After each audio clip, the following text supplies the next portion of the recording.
What's going on, everybody? Welcome back to GmiasWorld, and many of you guys know that EA Sports is going to be giving away a free 50 player this coming Friday, and many of you guys want to know, like, all right, Gmi, what's the plan? Do I sell my player now? Do I wait? Well, that's obviously going to vary based on the fact that we're not sure how they're going to do it. They haven't fully explained how they're going to give us the fantasy pack. Pretty much, they can do a couple things. They can give us a choice of all of the players that were released, or they can give us a select few. Pretty much, I think they're going to do the select few based on the fact that when they gave us those challenges to get the power-ups, we only got a few of them. I think that they might do it like that. For those of you guys that are asking, are you going to also get the power-up with the player? I don't think that that's the case. They have not made that clear. So there are a lot of things that are just like floating around where EA does what EA does, and they don't really explain everything that's going on, and then it happens, and then they're like, oh yeah, we forgot, and it just doesn't really give us the information that we need to make a decision properly. So a lot of us have to actually guess and try to figure out what's going to work properly for us. So for those of you guys that are asking, like, yo, okay, should I actually do this? Is this something that's important? Do you think that it's going to benefit me if I sell a player now? This is the issue with selling a player now. We can't determine what players are going to raise in value and what players are going to go down in value, all right? The one thing that we do know is a player like Taylor Mays, for instance, right?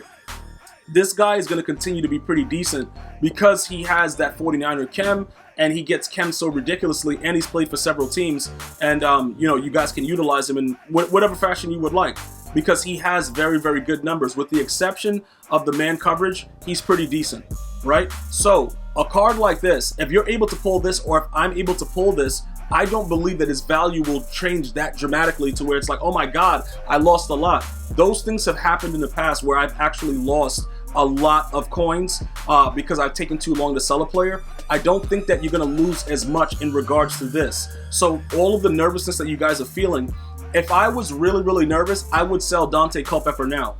I would just get rid of him because I just got him. His price is still whatever, you know, decently high. I would get rid of him now. But people understand the value of Gunslinger, and they also understand the value that his speed is relatively decent. So they won't just throw him away because he has some of the things that many people are looking for in the game. If you have some players like the left tackle and some of the other players that people don't really care about, those cards are going to lose value because they're not really highly sought after. They're not really highly acclaimed. People are not going to be going crazy about it. Dominique Rodgers-Cromartie, he's another great example.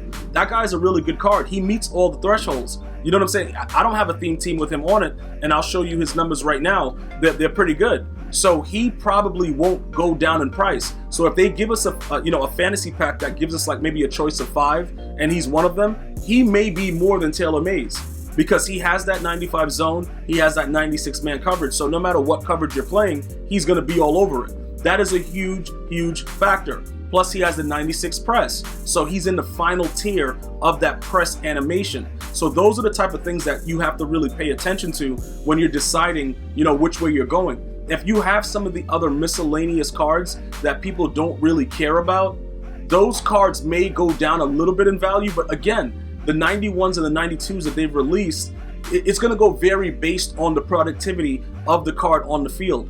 This guy is going to probably be better than his cousin, Antonio, I believe.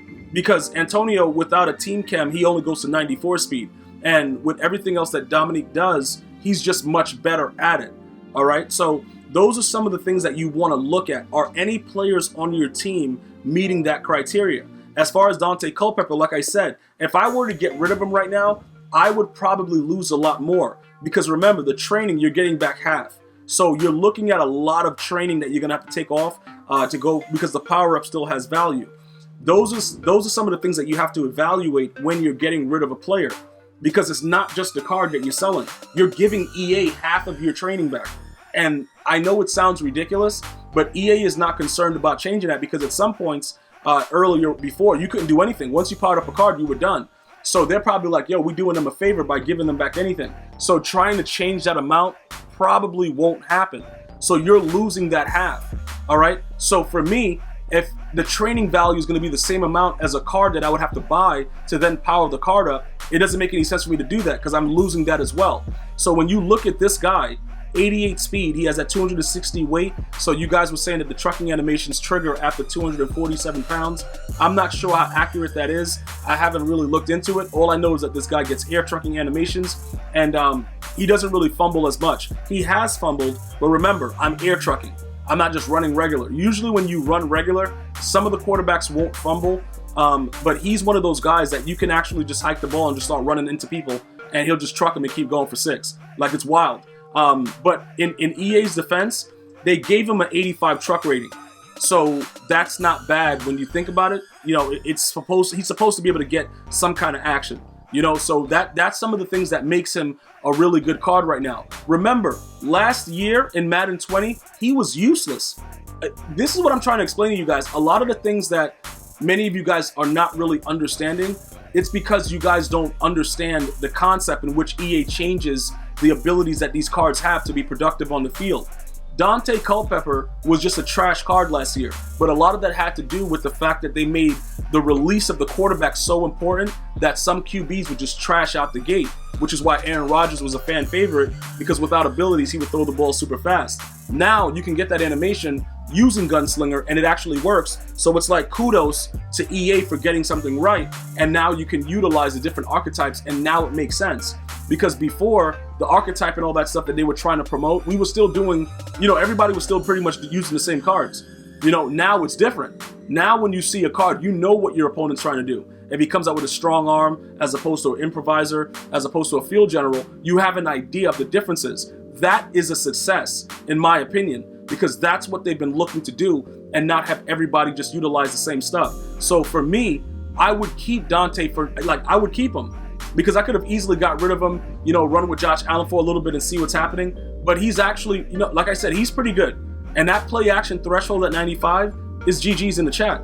Like, the dude is just, you know, hi, bro, oh, side to side, me and your moms tonight. Like, it's crazy, dude. Like, he really does move according to the way that he's supposed to. So that's very, very important. So I don't feel that it's in my best interest with the cost of the training and everything like that to be able to say, you know what, I'm going to go ahead and get rid of this card. Okay, Tyrone Calico, he's very, very cheap. So at this point, it doesn't really matter. I wouldn't make much. I would actually lose if I got rid of the stuff that's on him. I would, you know, powering him down and doing all that stuff right now, I would definitely lose. So that doesn't make any sense for me to do that. So he will remain where he is, and that's it. And then now we can start to look for other things. And, you know, if he has to get raid sold by the time that the new 50 players drop this Friday, that'll be a whole nother situation. Maybe they give us Randy Moss. They're probably going to wait till later, though, well, with the 50 program to do Randy. Because Randy Moss is going to break the game, to be honest. He might even make me go back to mossing dudes. Like, it's wild. So I have to be able to figure those things out and understand the concept before I actually make, you know, the decision to do that. So with everything else that's going on within the game, we now have to be more aware of what is actually going on when we make those decisions, because getting rid of a card like this that you're not going to really get much value for, and you're going to ultimately lose because of half the training, it doesn't make any sense. So we shouldn't do it. All right. So if your team is along these basic lines where you have some of these players that are not really, you know, the fan favorite per se, and people are not really going after it, it doesn't really matter. It doesn't really matter if you sell it or not, because if the player is already powered up, you're going to lose more than you'll gain. So all of these weeks right here, you're going to have the option to be able to do some of these things. Like, you know, Nnamdi's still pretty good because he gets that 49er chem. Derek Brooks sucks. Reggie White I haven't seen. Walter Jones, he sucks. Jimmy Graham is pretty decent. Calico's decent. Reggie Bush is really good. You know, you're going to have to go through all of these and check the players that you have and decide, you know, what do I want to do? Do I want to go ahead and sell it now and risk the training, thinking that the price is going to plummet completely? Or do I want to just leave it? To be honest with you, like I said, at the end of the day, I think that you're going to be fine. Because a lot of these players right now, in regards to just the fact that their power-up is not available for cheap, their cards are relatively, you know, decently priced. So I wouldn't really go, you know, too crazy about it. You might have to go ahead and figure it out for yourselves, what your team best needs and what you think you should be doing right now with your team. But I'm giving you guys an example of why I'm feeling I don't need to do anything right now at this moment, because I would actually lose with the players that I have more than I would gain, including with Nnamdi. So like I said, choose what you have to do. Make sure you guys know that I don't believe that these challenges expire. I've been getting a lot of questions about it. They're all there. I don't think they're gonna make them expire before Friday. Does it say it? Relive some of the greatest moments. It doesn't tell us that. So I can't really say yes or no. I can just tell you at this point before week 7, when we get the free player, that everything is there. That's all I can say. I don't know for certain if EA is just going to remove them and not give you the opportunity. That would be kind of messed up because it doesn't say it in the description. But again, EA has done a lot of wild stuff. So, I would just be, better safe than sorry. Try to get those challenges done. They're 1 star, very, very quick. Get it done, get it over with, and just move on. That would be my suggestion. As always, if you have any questions or comments, please feel free to leave that in the comment section below. I'm going to see you guys and girls next time. You enjoy your day. One love, y'all.